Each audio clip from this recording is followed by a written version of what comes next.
रविंद्र सिंह भाटी करेंगे बीजेपी में एंट्री। रविंद्र सिंह भाटी जब भी बीजेपी के नेता से मुलाकात करते हैं तो स्वरूप सिंह खारा उसी वक्त अटैक करते हैं और पहल हमेशा स्वरूप सिंह खारा ने की है।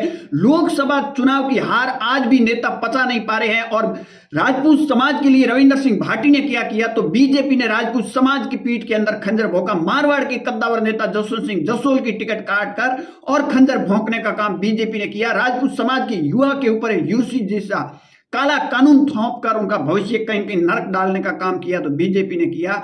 और अगर राजपूत नहीं होते, भैरू सिंह शेखावत नहीं होते तो आज बीजेपी का यहां आपको नाम देखने को नहीं मिलता। और इन कहीं कहीं समाज के साथ कौन है, रविंद्र सिंह भाटी ने समाज के लिए क्या किया, स्वरूप सिंह खारा ने समाज के लिए क्या किया, तो इस एक पोस्ट से आपको पता चल जाएगा। और इन दोनों अगर शिव विधानसभा से चुनाव लड़ते हैं तो वो तीसरा व्यक्ति इसी बात का इंतजार कर रहा है कि दोनों की राजनीति खत्म करके घर बिठाया जाए। अब देखिए, कल आपने देखा होगा कि बाड़मेर की राजनीति के अंदर बवंडर एक आ गया और बवंडर इसलिए आया कि स्वरूप सिंह खारा ने रविंद्र सिंह भाटी पर अटैक किया। हालांकि रविंद्र सिंह भाटी की तरफ से कभी पहल नहीं की गई, ये बात आपको याद रखनी होगी। जब भी पहल की गई स्वरूप सिंह खारा की तरफ से की गई। अब क्यों की गई वो भी मैं आपको आगे बताऊंगा, इससे नुकसान किसको है वो भी बताऊंगा। परंतु स्वरूप सिंह खारा ने कल कहा सबसे पहले कि वो कॉकरोच पार्टी, बीजेपी और कांग्रेस तीनों खिड़कियों के अंदर झांक रहे हैं। और साथ में उन्होंने ये भी कहा कि जो साफा पहनाया गया वो मजार पर जाकर रख दिया गया। तो राजनीति के अंदर वोट लेने के लिए हर जाति का नेता, हर पार्टी का नेता हर जगह जाकर अपना सिर टिकाता है, इसमें कोई दो राय नहीं है। चाहे मंदिर हो, मस्जिद हो, गाय के नाम पर हो, मंदिर के नाम पर हो, हिंदू के नाम पर हो, मुस्लिम के नाम पर हो, जाति के नाम पर हो। कांग्रेस ने ये किया, बीजेपी ने ये किया, परंतु स्वरूप सिंह खारा यहां भी नहीं रुकते और कई अटैक करते हैं। परंतु उस पर मैं नहीं जाऊंगा, मैं दो तीन आपको बताऊंगा।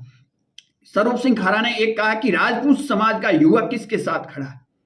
तो जब आपने कल सोशल मीडिया पर भी पोस्ट देखी होगी और हमने भी पोस्ट की, 98% जो लोग थे, चाहे उसमें युवा थे या बुजुर्ग थे, महिला भी थी, वो कहीं कहीं रविंद्र सिंह भाटी के पक्ष में बात करते हुए आपको नजर आएंगे। ये कड़वा सच है।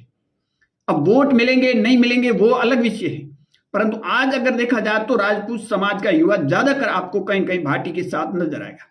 हालांकि रविंद्र सिंह भाटी ने कभी भी सीधा अटैक स्वरूप सिंह खारा पर नहीं किया, परंतु स्वरूप सिंह खारा ने हमेशा अटैक किया। और अटैक इसलिए किया गया कि लोकसभा चुनाव के अंदर वो हार आज भी पचा नहीं पा रहे हैं, क्योंकि केंद्र के अंदर मंत्री बन रहे थे। और अगर बात की जाए तो संघ की, अगर बात की जाए तो संघ ने राजपूत समाज को क्या दिया ये भी बता दीजिए। और संघ के जितने भी नेता है वो कहीं न कहीं राजपूत समाज के विरोधी है। और बीजेपी ने जिस तरह राजपूतों के नेता, मारवाड़ के नेता रहे, जसवंत सिंह जसोल का टिकट काट कर जिस तरह बीजेपी ने खंजर घोंपा और उसके बाद में एक काला कानून लाया, उस कानून पर बीजेपी के बाड़मेर के नेता एक भी बयान नहीं दिए। क्या यूजीसी कानून सही है, इसका बताया कि भाई इस कानून में ये है, ये सही है, ये गलत है, नहीं बोले, क्योंकि पार्टी का दबाव है। परंतु यहां देखा जाए, ये दोनों अगर झगड़ते हैं, दोनों जिस तरह 2023 के विधानसभा चुनाव में आमने सामने, इसी तरह अगर 28 में आमने सामने होते हैं तो इन दोनों की राजनीतिक भविष्य है वो कहीं न कहीं दांव पर लगेगा। और ये तीसरा व्यक्ति इस बात का भी इंतजार कर रहा है इन दोनों की राजनीति खत्म हो जाए।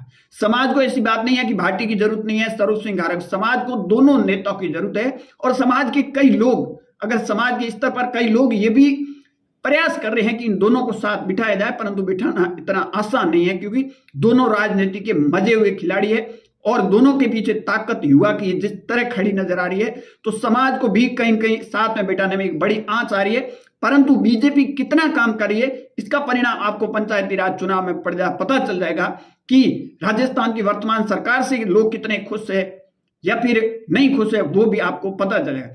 परंतु जिस तरह ये अटैक कर रहे हैं, अगर ये दोनों शिव विधानसभा में आमने सामने होते हैं तो इन दोनों की, भले ही स्वरूप सिंह खारा बीजेपी की टिकट पर आ जाए चुनाव मैदान में, रविंद्र सिंह भाटी भले ही निर्दलीय दम पर आ जाए, परंतु इन दोनों को वोट अब की बार आपको नहीं मिलेंगे, क्योंकि राजपूत वोटों के अंदर ध्रुवीकरण होगा, पिछली बार से कम वोट मिलेंगे।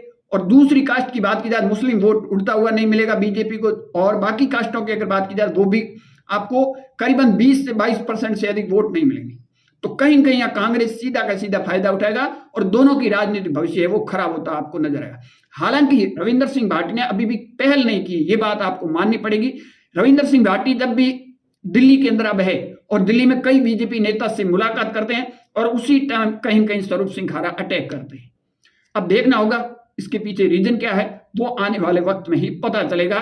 कौन बाजी मारता है या कौन राजनीतिक अपना भविष्य दांव पर लगाता है, ये आने वाला वक्त ही बताएगा। आपकी क्या राय है, कमेंट सेक्शन जरूर देना। ज्यादा जानकारी के लिए हमारे यूट्यूब चैनल और फेसबुक पेज को जरूर फॉलो कीजिए।